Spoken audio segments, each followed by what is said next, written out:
splitting your averages. It's about if you can get a pose that's basic and looks good, 1 in every 5 pictures, they take 10 pictures of you, you've got a pretty decent chance of getting a good photo from that con. These are good hallway ways to do it. Photo shoots, you can start going a little crazy. You have the crazy, action poses, oh yeah, this is an important thing. Swords,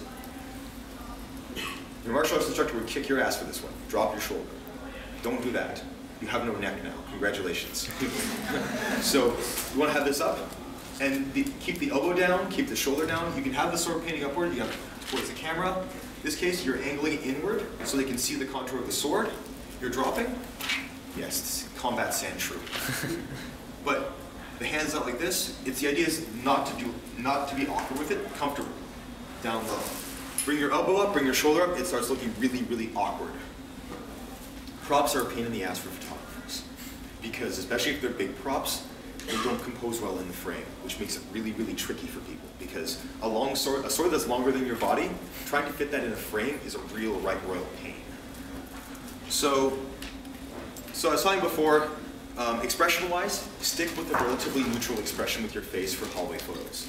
If you want to do the crazy, sexy face, the lost and forlorn look, be careful when you're doing it in person, when you're doing a hallway thing, because they often don't look good, or they take 10 takes and maybe one of them works, or 100 takes and one of them works. These are the sort of things that you really want to keep in mind when you're doing this, because if you don't, you end up getting caught. And you end up having, friends who said, yeah, we've had this one expression, I wanted to look like I was, the angry badass the entire time. And they had, and they realized afterwards they looked like a complete idiot in all their photos. The trouble is that's the only expression they used all weekend.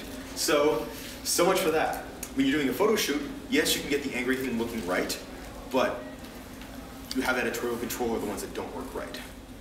So I'm kind of running all over the place for posing. Ready the umbrella back there? Back here. Does anyone have any random questions, queries, specific things? Oh, we'll give you a couple quick pitfalls here. Couples. Everyone wants to have their big romance scene pictures. I have a challenge for you. Go to a magazine. Go find like wedding or diamond type ad things.